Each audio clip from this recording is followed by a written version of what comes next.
Hola Jaime, ¿Qué tal, Francisco? ¿Cómo estáis? bien, ¿y tú? Bien, ¿también? ¿Me escucháis bien? Sí, perfecto.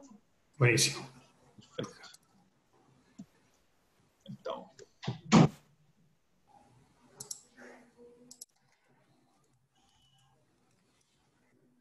Entonces yo para salirme la cámara,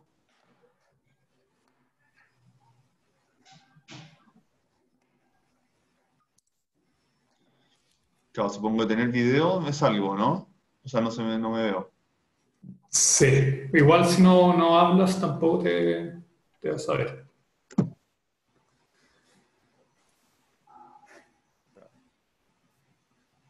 Ya, perfecto.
Hola Fernando, ¿cómo estás?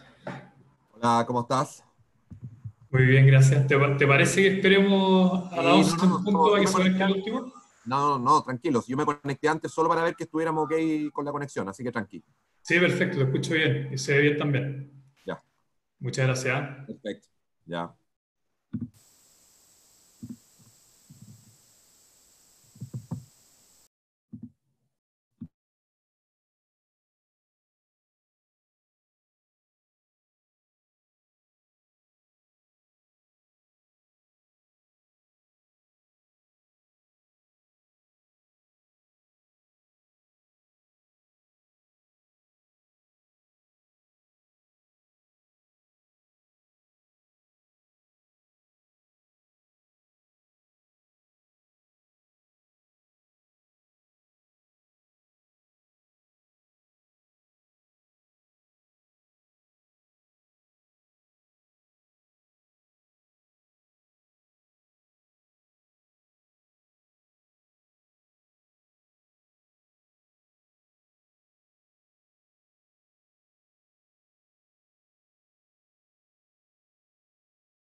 Ya, siendo las 11 en punto, comenzamos con el nuevo episodio de nuestro querido webinar Book en tu casa. Mi nombre es Jaime Arreta, CEO de Book, sobre Integral de Recursos Humanos. Muchas gracias a todos los que están participando. Esperemos que sigan sumando a medida que vayamos conversando. Hoy en día contamos con el honor de tener como invitado al mismísimo subsecretario del Trabajo, Fernando Aguad, en los primeros 30 minutos, para después pasar con nuestro querido asesor laboral Francisco Vicuña y así responder las últimas dudas que vayan quedando en el webinar de hoy. Así que lo invito a un buen café, a escuchar esta interesante charla. Temas técnicos, si tienen preguntas, por favor, hacerlas debajo de la aplicación Zoom. También vamos a estar lanzando una encuesta para que respondan y veremos los resultados al final del webinar. Eso, Fernando, ¿cómo estás? Muchas gracias por tu tiempo. Bueno, muy buenos días. Muchas gracias a ustedes por la invitación. Así que no, un placer poder estar obviamente compartiendo estas temáticas que son tan relevantes y que sabemos que además han sido objeto de tantas dudas, consultas, inquietudes por parte de la ciudadanía. Así que un placer para nosotros poder estar obviamente colaborando en lo que es la tarea de difusión y de comunicación de las políticas públicas que se están realizando. Sí, entendemos que han estado a mil últimamente, de hecho ayer la comisión mixta sacando los últimos detalles de la ley corta de modificación de la ley de protección. Han despachado dos leyes en tiempo récord, que claramente van a transformar un poco lo que se ha vivido en el mundo laboral acá en Chile. Cuéntanos un poco cómo han sido estos últimos días. Sí, sí, pues, la verdad es que ha sido bastante intenso. Efectivamente, ayer estuvimos en la comisión mixta, duró más de 6 horas para establecer perfeccionamiento y mejora a la ley de protección del empleo. Ahora falta solo que la sala, tanto del Senado como de la Cámara de Diputados, ratifiquen los cambios de la comisión mixta, debieran aprobarse. Ayer la mayoría de los cambios que propuso la comisión mixta fueron aprobados por amplia mayoría de los parlamentarios, así que no debieran haber problemas para que se puedan, obviamente, ratificar.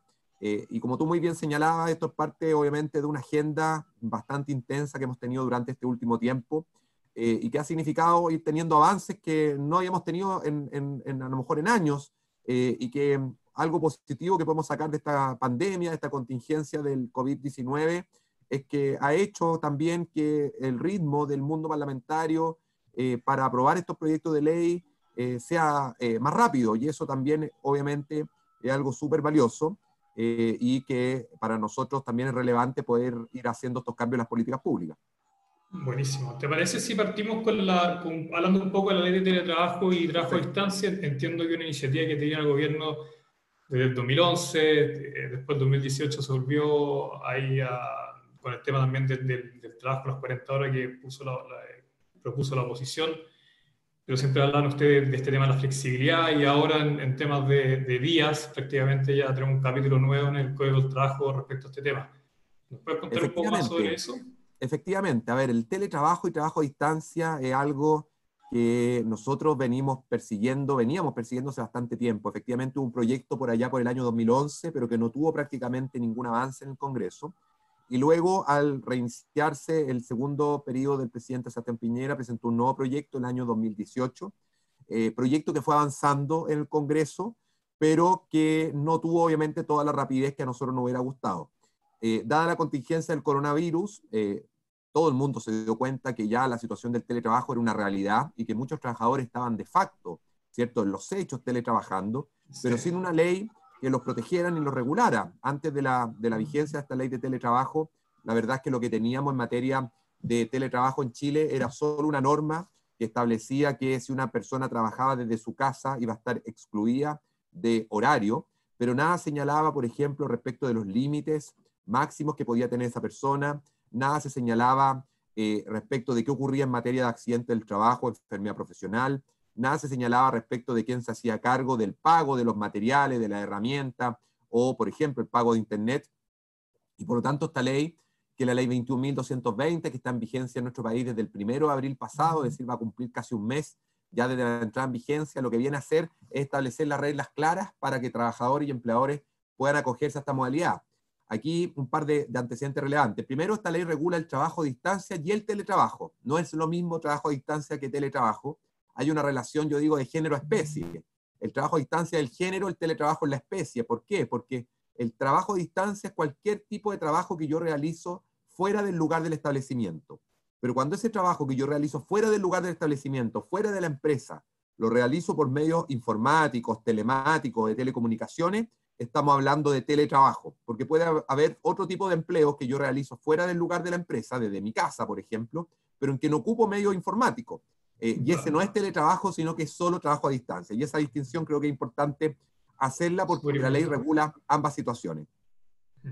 Por otro lado, la ley regula lo que es la jornada de trabajo. Y en esto es bien innovador porque permite que la persona que trabaja desde su casa va a poder elegir si va a querer trabajar desde su casa con jornada o sin jornada.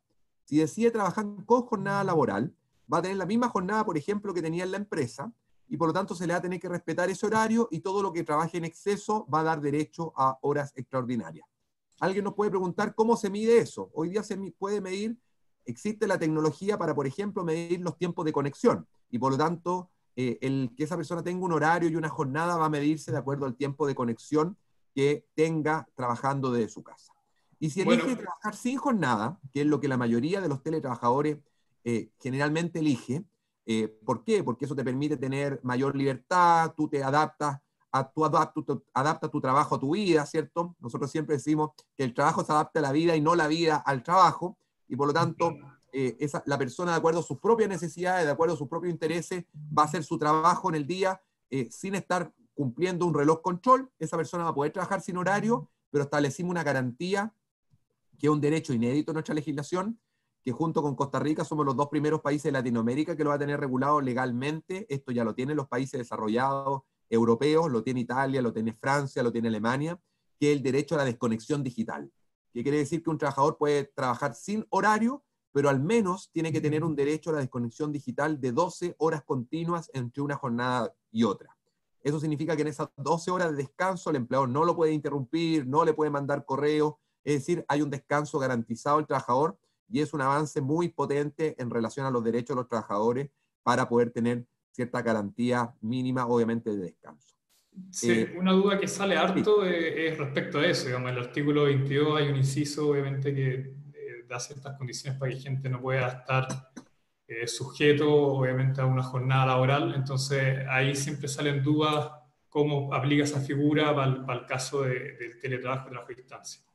Sí, efectivamente, pero el artículo 22, como tú muy bien señalas, hoy día la verdad es que es reemplazado por este capítulo nuevo para estos efectos, o sea, tienen que conjugar ambas normas, pero hoy día la prioridad por un principio que se llama en materia legal de especialidad, es el nuevo capítulo que regula el trabajo a distancia y teletrabajo. Por lo tanto, hoy día tenemos estas 2 opciones en materia de jornada.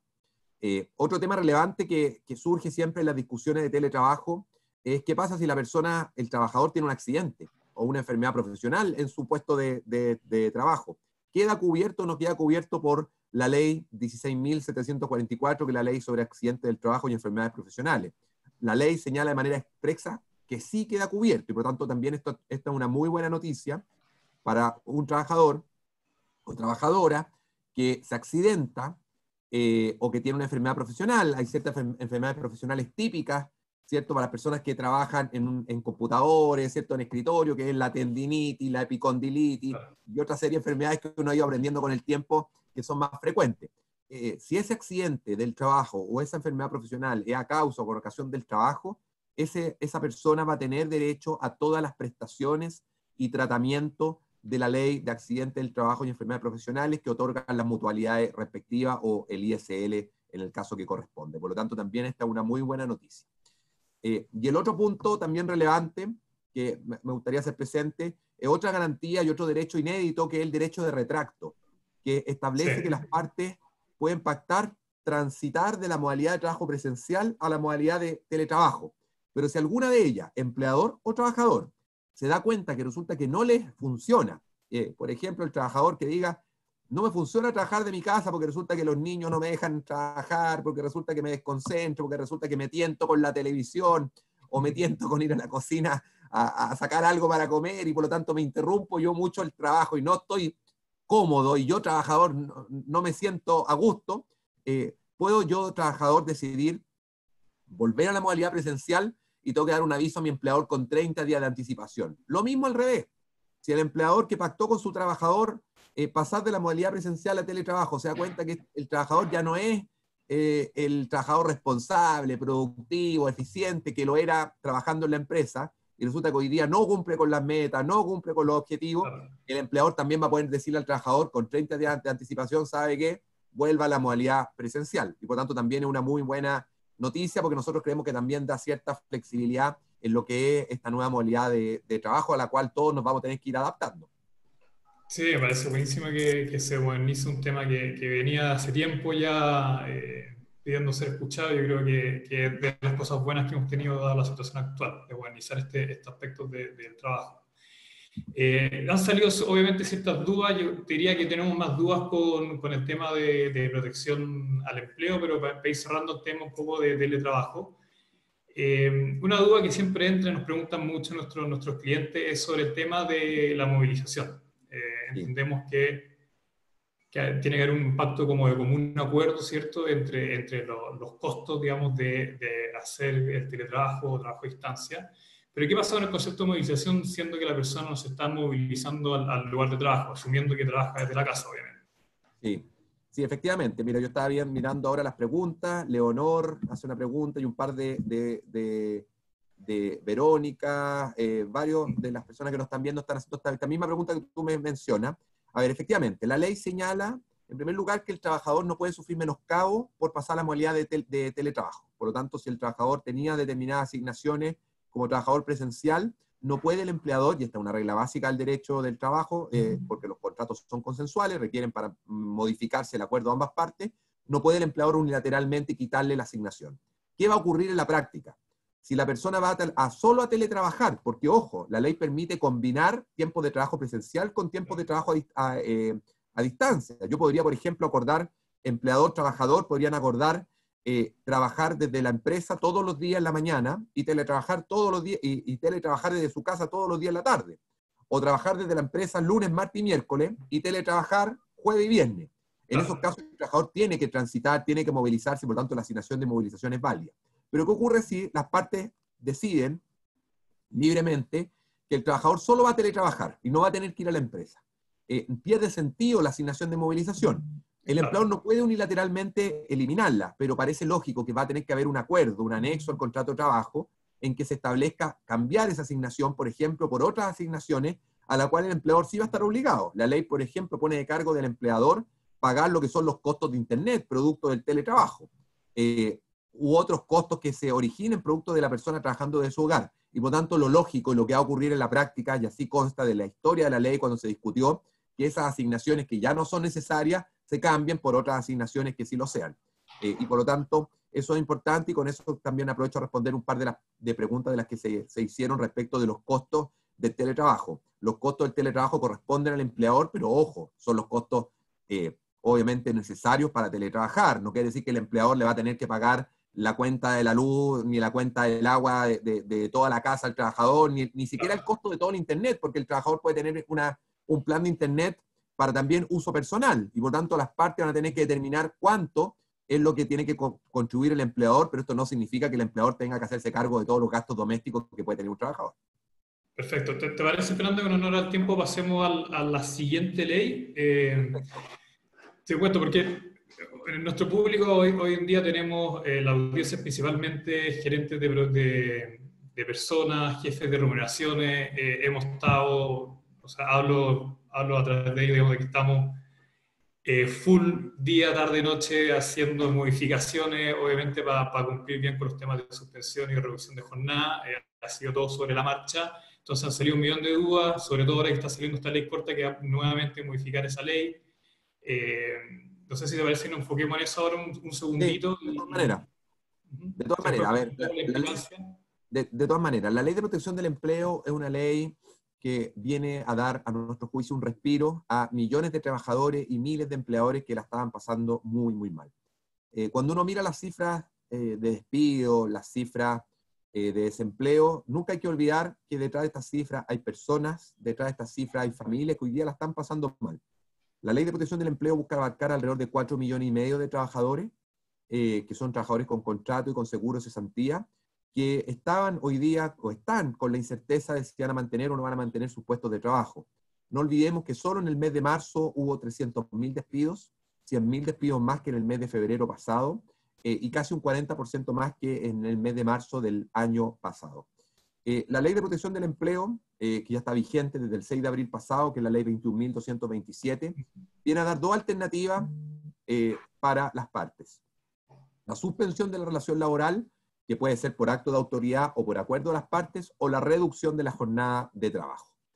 En el caso de la suspensión, lo que establece es que suspendida la relación laboral, ya sea por acto de autoridad, porque la autoridad, por ejemplo, ordenó una cuarentena, un cierre de un área o de algún sector específico de la economía, o ya sea porque las partes lo decían de común acuerdo, porque resulta que nadie está entrando, por ejemplo, al local, nadie está entrando al café a tomarse un café, y por lo tanto las partes deciden suspender la relación laboral.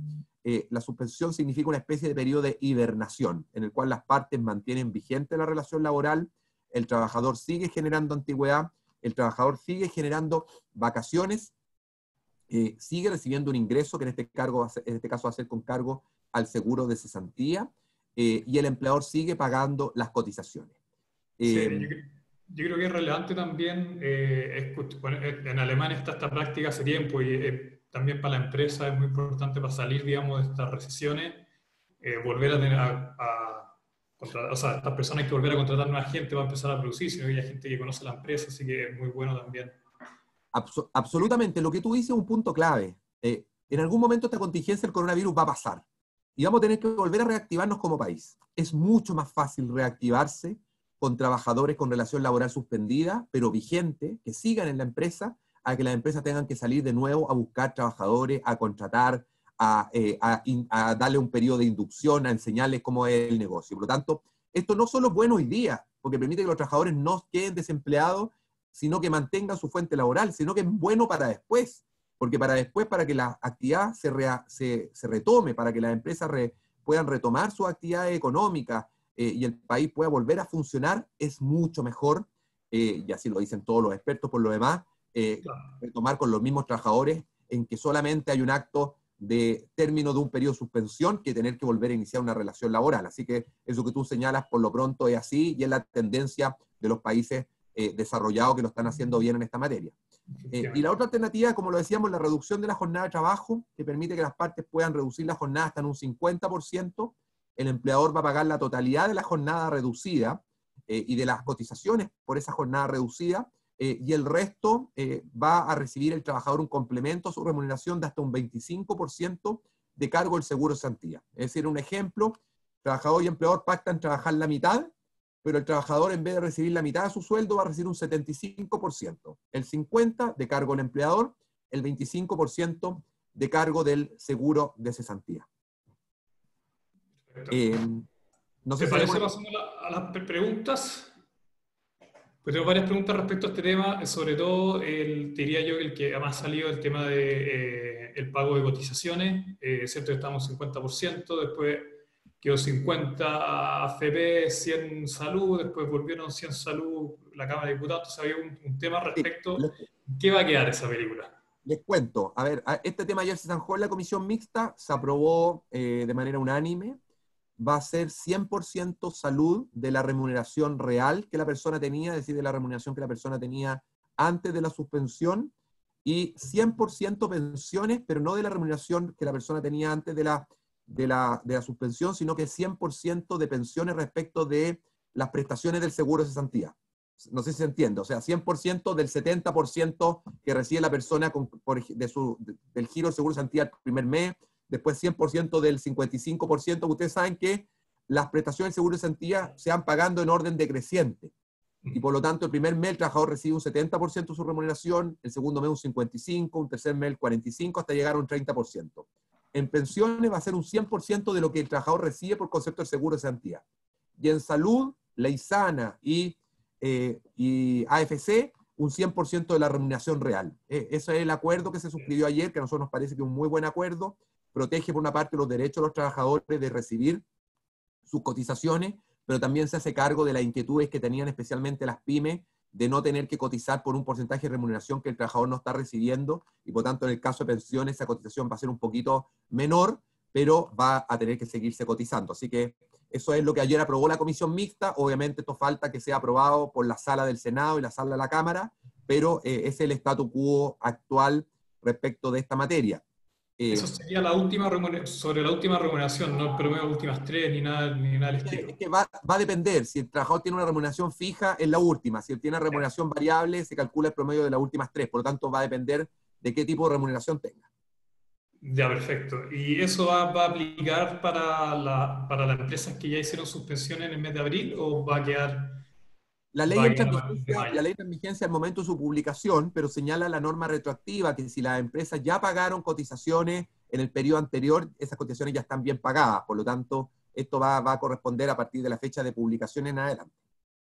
Ya, o sea, lo menciono porque sabemos que tenemos hasta como el día 13 va a pagar pre-red, entonces se puede, vamos a estar saliendo ahora, va a quedar como en sí, eso es lo que está hoy día establecido. Yo en esto por eso le hago presente, esto es, por así decirlo, noticia en desarrollo. Pero lo aprobado por la comisión mixta, o sea, ya no se puede cambiar salvo que alguna de las salas del Senado de la Cámara rechace lo aprobado por la comisión mixta y el proyecto vuelva atrás. Lo cual creo que resulta difícil porque esto fue aprobado prácticamente unánime en la comisión mixta donde hay parlamentarios de todos los colores políticos y de ambas cámaras. Por lo tanto, sería bastante extraño que no se aprobara.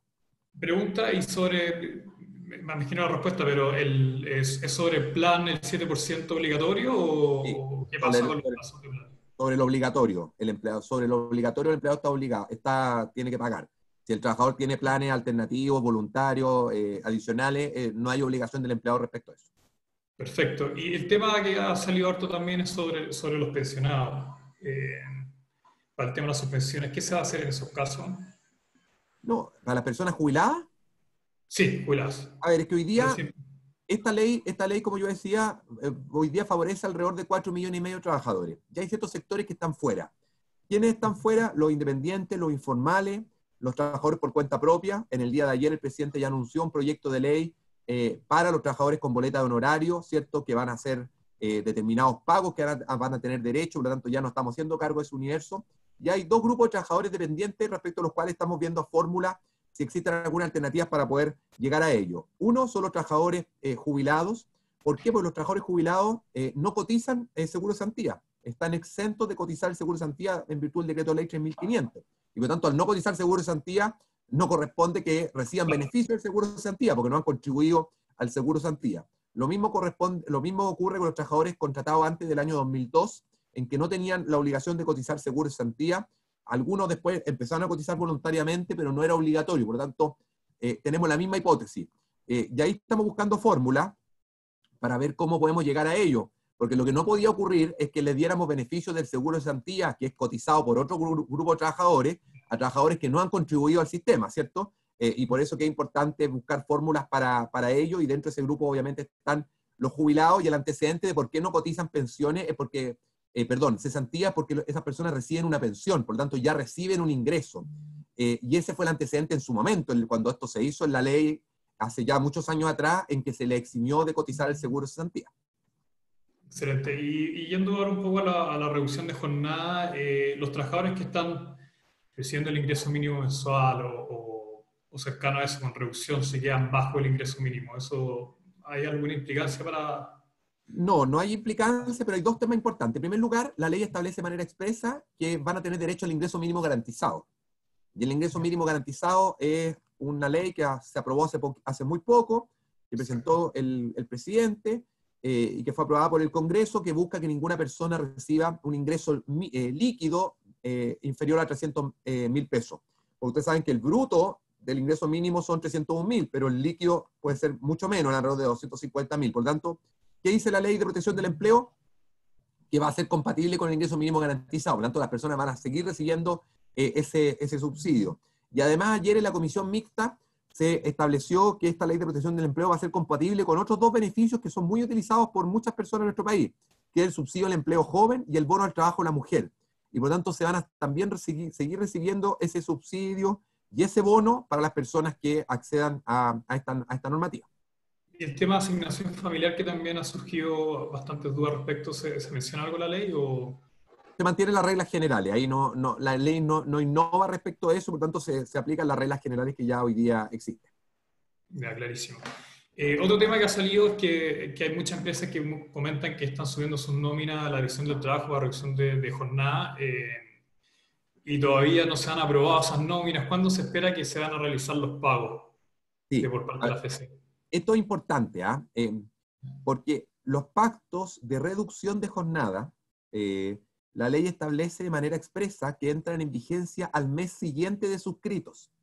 Por lo tanto, si un pacto se suscribió en abril, no entra en vigencia sino hasta el mes de mayo. Nosotros en la ley corta estamos modificando eso para que los pactos puedan entrar en vigencia desde el momento que se suscribieron. Y por tanto, los que suscribieron en abril, entran en vigencia en abril. Pero la ley actual no dice eso, y esto lo hago presente porque han habido varios reclamos que dicen suscribí el pacto y la plataforma web de la Dirección del Trabajo todavía no está disponible para poder ejercerlo. Y la verdad es que ese pacto no puede entrar en vigencia sino hasta el mes de mayo, porque la ley es bastante clara que entra en vigencia al mes siguiente. La plataforma web de la Dirección del Trabajo ya está habilitada a partir del día 24 de abril. Han habido algunos problemas de sincronización con la AFC que se han estado solucionando, y por lo tanto ya pueden subirse los pactos. Si hay problemas, obviamente nosotros estamos insistiendo en esas mejoras. Piensen que acá ha habido una cantidad importante de movimiento que la AFC no estaba acostumbrada, por ejemplo. Ya tenemos alrededor de 66.000 empresas que se han acogido respecto de más de 500.000 trabajadores, y eso obviamente es un tránsito de información bastante potente, pero hacer presente en el fondo que la Dirección de Trabajo va a ir aprobando estos pactos, pero estos pactos, de acuerdo a la ley actual, sin aprobar la ley corta todavía, no pueden entrar en vigencia sino hasta el mes de mayo. Por lo tanto, ojo ahí, porque varios han creído que los pactos entrarán en vigencia de inmediato y la ley dice lo contrario. Sí. Y respecto, para una última pregunta, cerrando con este tema, las empresas que se consideran esenciales en la economía, ¿pueden pactar suspensión de contrato? La ley actual no lo establecía de manera clara, ayer la ley corta lo aclaró y esperamos que esto sea ratificado y establece que sí, que una empresa que es determinada, que no puede paralizar porque presta servicios esenciales, sí podría suspender respecto a aquellos trabajadores que no prestan esos servicios esenciales. Y aquí tenemos muchos ejemplos en el transporte de pasajeros, en las agencias de aduana, en las estaciones de combustible y en otros más en que hay trabajadores que no prestan servicios esenciales y por lo tanto, si el empleador no le damos la opción de suspender, la única opción que tiene es el despido. La ley corta ayer se hizo cargo de eso y por lo tanto, una vez que se apruebe, va a quedar claro que sí se puede. Con la redacción actual era discutible. No me atrevería a decir que no se podía, pero al menos era discutible. La ley corta viene a aclarar eso para que no haya ninguna duda. Buenísimo. Y ahí ya sé que tenemos hasta las 11:30 en punto. Para ir cerrando, no sé si nos puedes comentar si hay alguna otra iniciativa que tengan en carpeta para los próximos meses, qué es lo que se nos viene en materia laboral. Sí, bueno, nosotros estamos constantemente con varios proyectos de ley. Hoy día en el Congreso tenemos varios proyectos de ley, la modernización de la Dirección del Trabajo, que está en primer trámite, la modernización del CENSE, que es nuestro sistema Servicio Nacional de Capacitación y Empleo, que ya se aprobó en la Cámara de Diputados, se aprobó y ahora debe aprobarse en el Senado.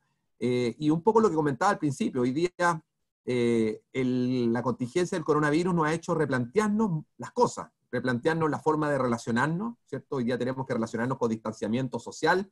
Ya no podemos estar muy cerca unos de otros, ¿cierto? Incluso para reuniones. Nos ha hecho replantearnos la forma de trabajar, y el teletrabajo obviamente ha sido un gran aporte en ese sentido, y nos ha hecho también replantearnos la forma de capacitar.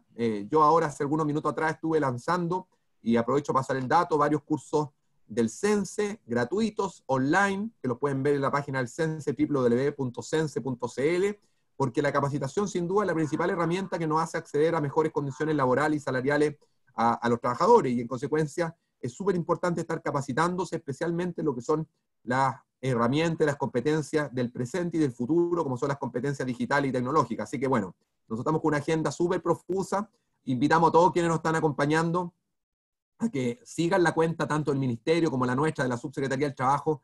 Tenemos cuenta en Twitter, tenemos cuenta en Instagram, tenemos distintas cuentas que nos vayan siguiendo porque vamos informando periódicamente, tanto en las cuentas institucionales como yo en la cuenta mía personal, acerca de los distintos avances, los proyectos de ley, los cursos que estamos haciendo y obviamente todas las actividades. Así que también una buena oportunidad para informarse de estas materias. Buenísimo, Fernando. En verdad que muchas gracias. Sabíamos que teníamos media hora exacta. Te agradezco Oye, yo les pido disculpas por el tiempo tan acotado, pero la verdad No, es que estamos con una agenda súper compleja. Estamos con varios proyectos en el Congreso y la verdad es que para poder tener la oportunidad, obviamente, de conversar, hemos tenido que hacerlo con tiempo acotado para poder alcanzar. Así que agradecerle a ustedes la invitación. Espero haber resolvido algunas de las dudas que han existido. Y bueno, y quedar también, obviamente, en contacto para a futuro, si es necesario volver a conectarnos, lo podemos evaluar. Buenísimo. Sí, igual dejo al público invitado para el próximo bloque. Tenemos un asesor laboral que conoce harta de las respuestas, de las preguntas que están haciendo, así que vamos a ir respondiendo dudas y Sí, pues ahí preguntas. Francisco, muy buen abogado laboral, así que ahí Francisco claramente yo creo que va a poder seguirse haciendo cargo de las consultas que las personas están haciendo, estoy viendo aquí en el chat, hay varias preguntas. Así que, bueno, yo me despido y le agradezco el contacto y hasta luego. Hasta luego, muchas gracias. Chao. Francisco, estás en mute por si acaso. Sí, ahí, Jaime. Dejaron la vara alta el último mensaje del subsecretario. Sí, me dejó la vara alta, así que obligado a contestar la mayor cantidad de preguntas posible. Pero ya antes que entremos a responder las últimas preguntas, bueno, comentarles que en Book ya tenemos tanto el tema de firma digital, desde los celulares pueden firmar todos los colaboradores sus anexos de contrato, sobre todo el tema de teletrabajo, y también mencionarles que el tema de suspensión también ya se encuentra implementado, así que para transmitir esa calma a nuestros clientes de que estamos en línea con las nuevas normativas que han ido saliendo ya. Eso. Francisco, Han salido, como puedes ver en el chat, aparecen preguntas, no sé si vamos a poder responder todas. La última vez, de hecho, quedamos con algunas que no logramos responder y terminamos mandando un board ahí con todas las preguntas que no alcanzamos a responder, pero tratemos en este corto tiempo de responder la mayor cantidad, ¿te parece? Sí, perfecto. Vamos. Quería partir con el tema de por qué se ha permitido que las grandes empresas acojan a la ley de protección del empleo. Bueno, se ha permitido porque, tal como señaló el subsecretario, esta es una ley que lo que hace es evitar, que las empresas eviten los despidos. Cualquier tipo de empresa es el objetivo principal. Por tanto, la ley no estableció qué tipo de empresas pueden acogerse a esta ley, porque lo que le interesaba evidentemente al gobierno es que la mayor cantidad de trabajadores busquen acogerse a esta ley, ya sea para suspender la relación laboral o reducirla y evitar claramente los despidos. Y según las estadísticas, un 92% de las empresas que se han acogido a esta ley son micro y pequeñas, un 3,4% son medianas y un 1,3% de las empresas que se han acogido son grandes. Por tanto, vemos que claramente el mayor universo de empresas y trabajadores han sido las micro y pequeñas, no estableciéndose ninguna limitación específica respecto a que las empresas grandes no puedan acogerse. Está silenciado, Jaime.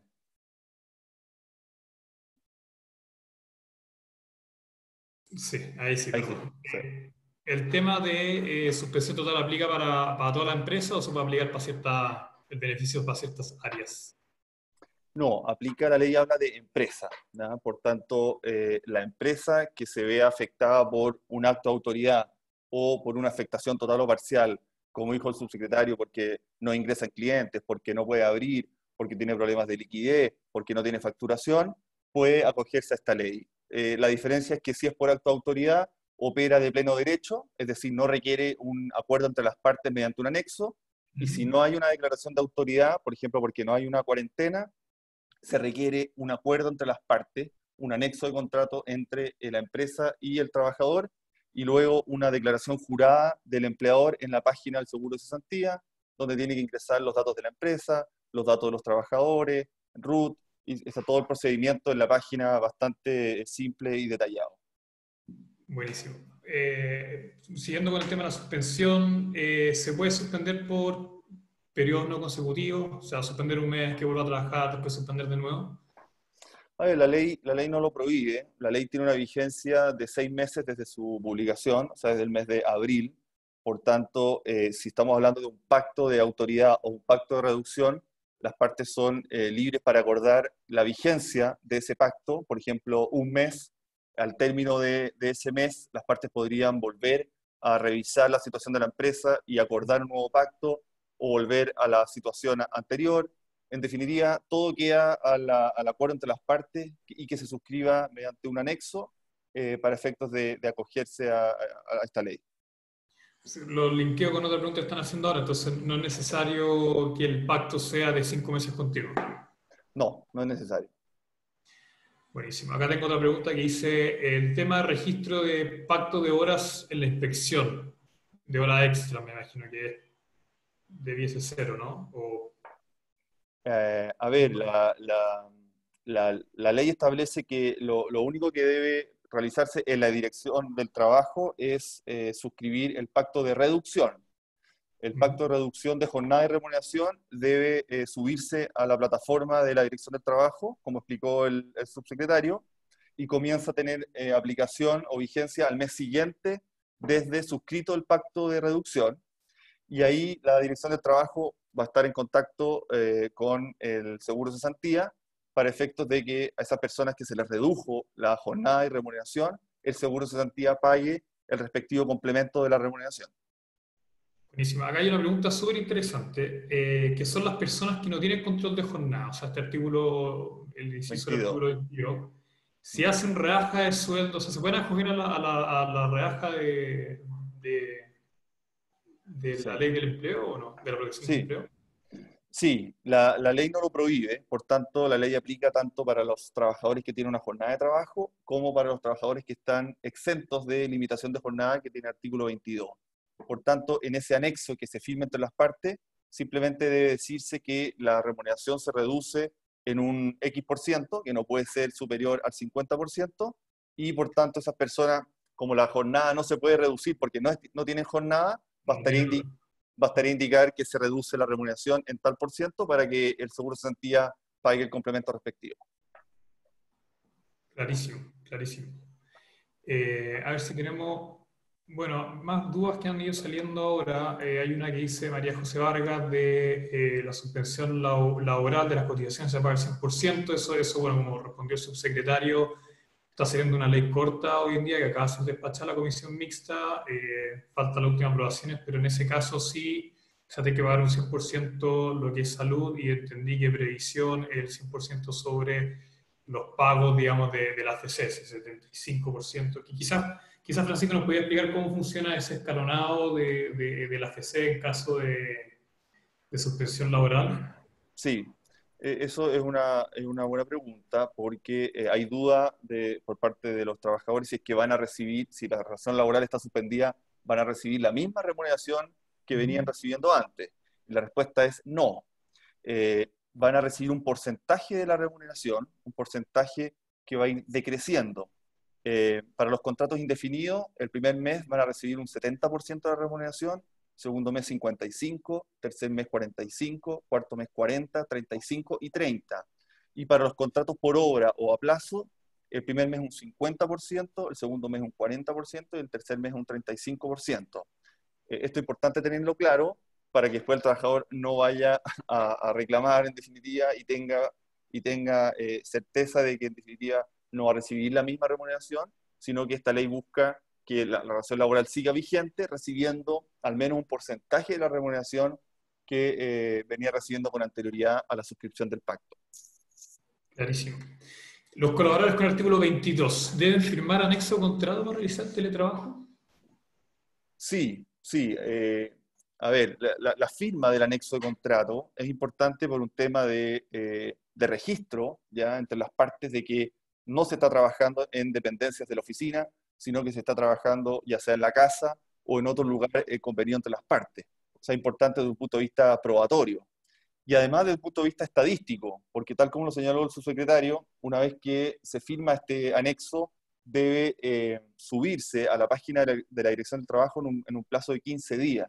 Por tanto, es importante para que la Dirección del Trabajo vaya elaborando estadísticas respecto al universo de trabajadores que hoy día se encuentran trabajando bajo esta modalidad, cuáles son la mayor cantidad de trabajadores, si son hombres, si son mujeres, rango etario, etcétera. Pero sí es importante firmarlo para todo tipo de trabajadores y la ley no estableció ningún tipo de exclusión. Buenísimo. Tengo acá otra pregunta de Verónica Castillas. ¿Puede un trabajador no querer firmar su anexo de contrato si lleva un mes y medio haciendo esa modalidad? Está bien, de poder negar se podría. Lo importante es que en derecho laboral prima el principio de la realidad.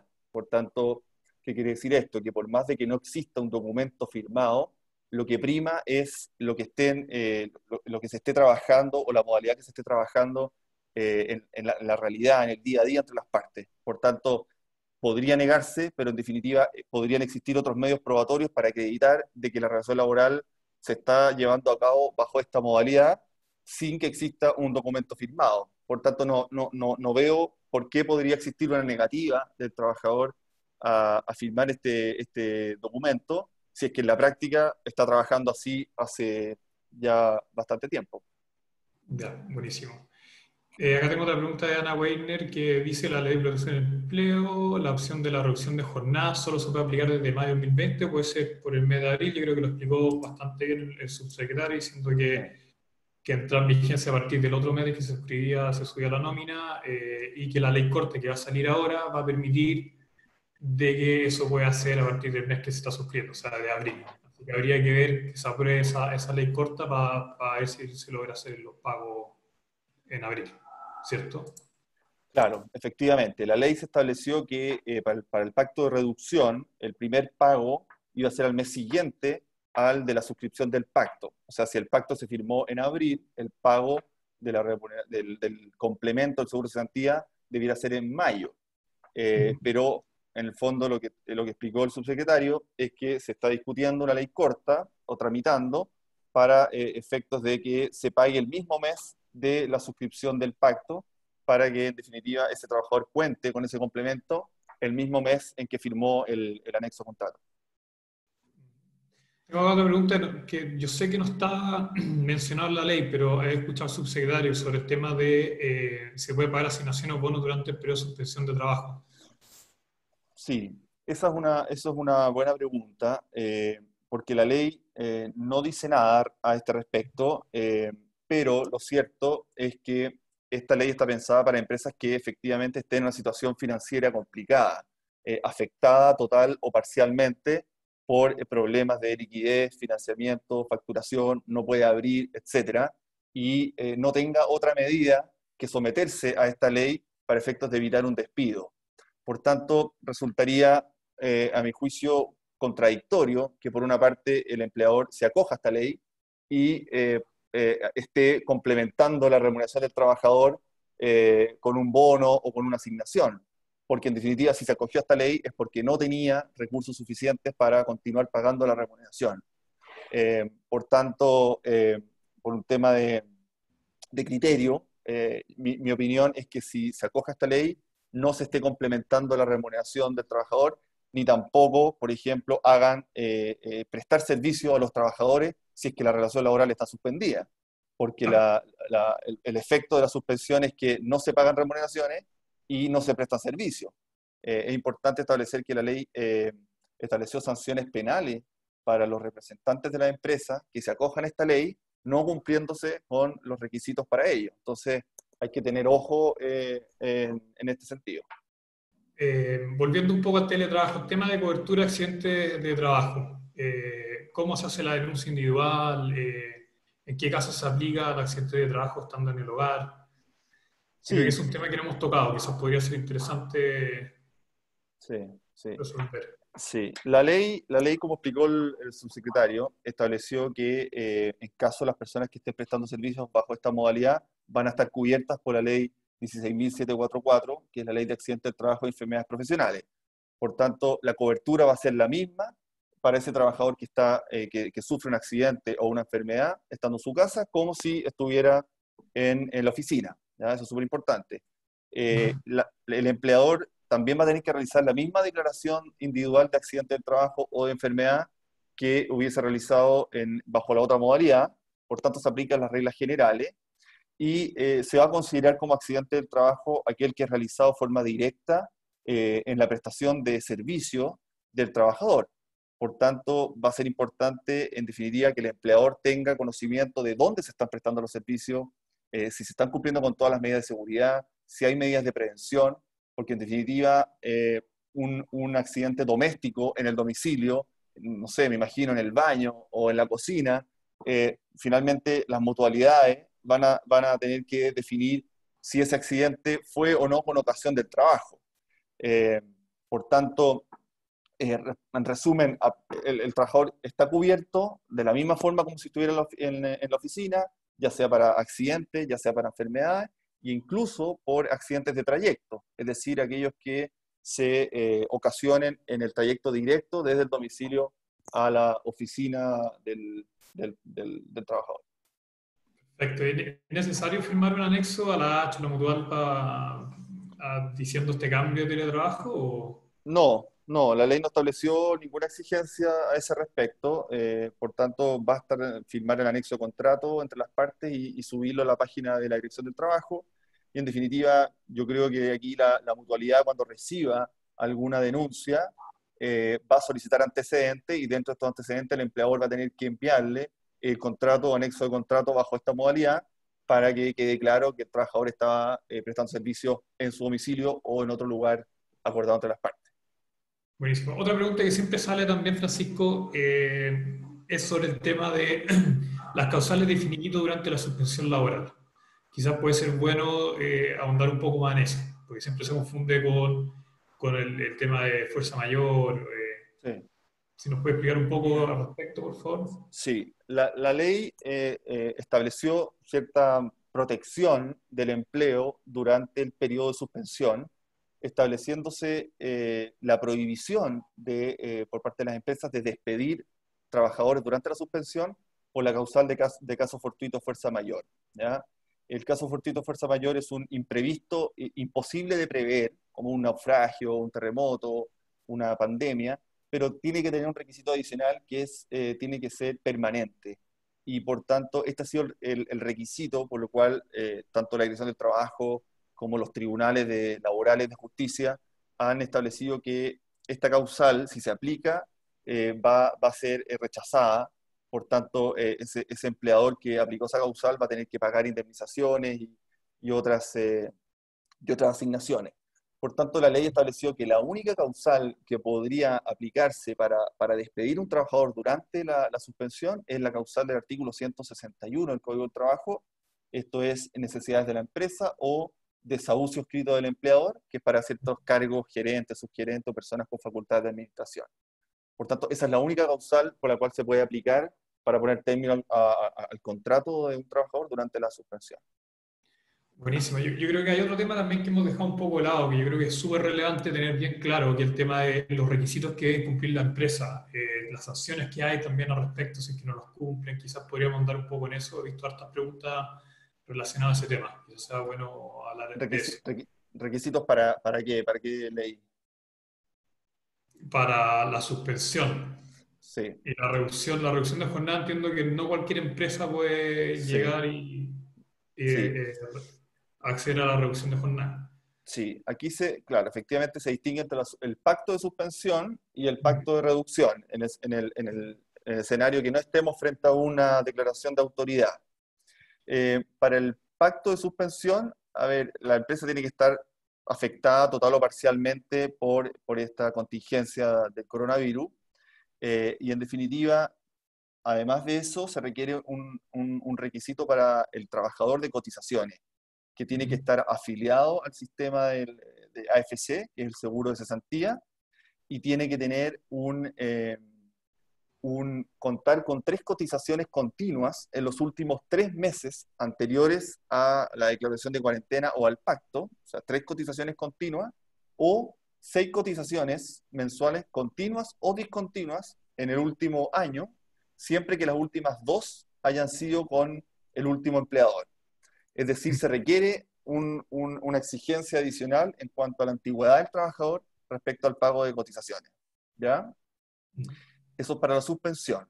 La reducción, tenemos varias cosas en la reducción de jornada. Sí, para la reducción, la ley estableció que procede para 4 casos de empresas que se encuentran en una situación complicada. Primero, empresas que desde octubre del 2019 a la fecha registren durante 3 meses consecutivos una disminución en sus ventas informal al Servicio de Impuestos Internos superior al 20% en relación a 3 meses consecutivos del año o del ejercicio anterior, ¿ya? En definitiva, se debe acreditar de que esa empresa ha sufrido una pérdida, un menoscabo de ingresos superior al 20% durante 3 meses consecutivos. 2, para empresas que estén en insolvencia. 3, empresas que estén en un procedimiento concursal. Y 4, empresas que la única forma o manera de poder continuar con una operación normal sea acudir a una reducción de salario.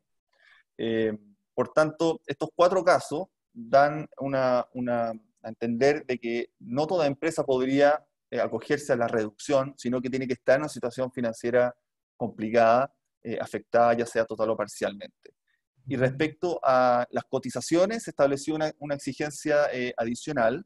El trabajador, para acceder al pacto de reducción, tiene que estar afiliado al seguro de cesantía y contar con 10 cotizaciones continuas o discontinuas para los contratos indefinidos y 5 cotizaciones continuas o discontinuas para contratos por obra. Y adicionalmente, las últimas 3 cotizaciones continuas tienen que ser con el empleador que suscribió el pacto. ¿Ya? Entonces, una exigencia adicional o mayor a la exigencia del pacto de suspensión. Sí. Yo acá, bueno, tengo una pregunta de Natalie Fuentes que dice qué pasa en el fuero maternal o sindical con la nueva ley corta. Es una buena pregunta porque salió un tema a raíz de unas suspensiones que Sí, sucedieron, gente que estaba en fuero y entiendo que en esta ley corta ya se incluyó eh, sí, un artículo que menciona que no se puede suspender gente con fuero, pero todavía no está aprobada esa ley corta, hay que esperar que sea aprobada, pero sí. también no se podría suspender gente con fuero. ¿Es Sí, así? sí, efectivamente, esa ley corta que hizo referencia al subsecretario, también se trató el tema del pago del 100% de las cotizaciones y también las personas, mujeres con fuero, ¿cierto? Que están embarazadas, se estableció la prohibición de aplicar el pacto de reducción para estas mujeres que están con fuero, que en definitiva tiene que aprobarse esta ley corta, pero esa fue la indicación que se agregó. Excelente. Acá tengo otra pregunta. En caso de despido, después de la suspensión, ¿sigue operando el seguro de cesantía?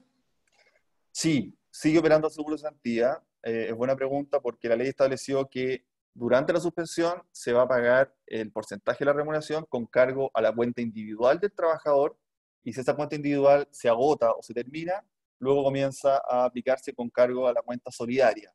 Pero en definitiva, eso no obsta a que una vez que se retome la actividad normal y después el trabajador es despedido, él de todas formas va a tener derecho al seguro de cesantía en la cuenta individual, que es lo que haya acumulado, o el saldo que tenga, y también en la cuenta solidaria. Ya, o sea, una vez que se le acaba el saldo de la cuenta individual, empieza con la cuenta solidaria. Así es. Perfecto. Acá otra pregunta que creo que respondimos, pero igual, ¿la reducción de jornada puede aplicar a algunos trabajadores? Sí, sí, al ser un pacto, puede en definitiva la empresa determinar si es que lo utiliza respecto al 100% de sus trabajadores o respecto a un porcentaje inferior. Eh, Agregando una respuesta, también podría, por ejemplo, suscribirse un pacto de suspensión respecto de algunos y un pacto de reducción respecto de otros, porque puede ser que determinadas áreas de la empresa no puedan operar, por tanto se justificaría un pacto, y otros que sí podrían operar a una capacidad inferior, y por tanto se justificaría un pacto de reducción respecto a esa unidad de negocio determinada. Pero al ser un pacto, en definitiva, queda sujeto al acuerdo entre las partes. Buenísimo. Acá nos preguntan también contrato a plazo, si procede a finiquitar, si este concluye en el periodo del que el trabajo se encuentra suspendido. Sí, sí, es buena pregunta.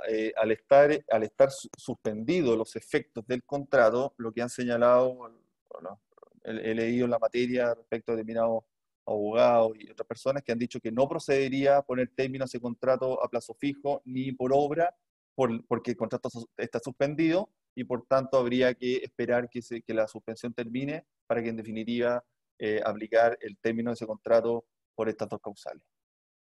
Excelente.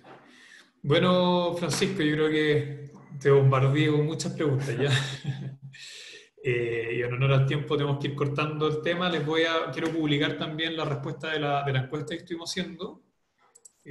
A ver si se puede ver.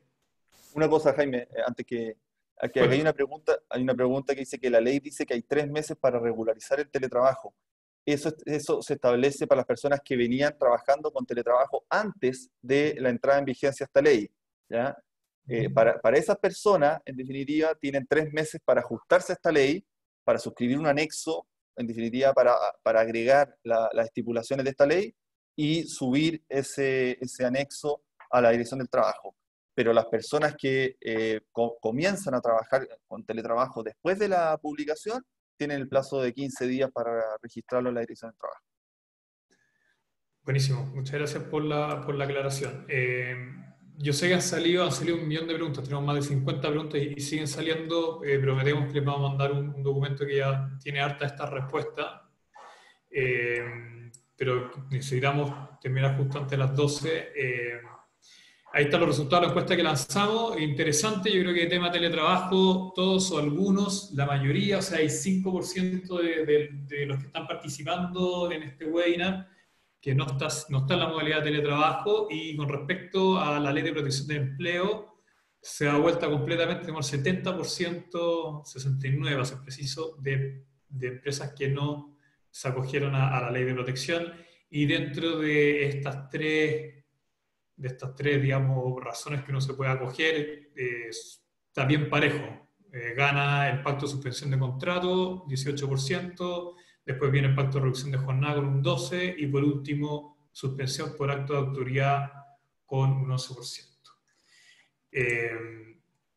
Bueno, si tienen más dudas también, ahí están los mails de contacto, nosotros estamos respondiendo todo, puede ser contacto@book.cl. Si quieren hablar directamente con Francisco, que nos ha estado ayudando respondiendo estas preguntas ahora último, ahí está el correo también, franciscovicuña@romeroizquierdo.cl. También los dejamos invitados para que sigan viendo nuestra serie de webinars. Hemos hecho hartos webinars, todos los webinars están disponibles. Este webinar también va a estar publicado, así que si quieren repasarlo, lo pueden encontrar a través de nuestro blog en la página, a través de LinkedIn, etc. Y eso, vamos a ir con la serie, vamos a estar informando los nuevos capítulos que se vienen, así que quedan cordialmente invitados, siempre a la misma hora, en el mismo canal, los mismos días, martes y jueves a las 11, para que nos acompañen en esta serie. Así que muchas gracias, gracias Francisco, y quedan invitados para la próxima sesión. Hasta luego. Chao.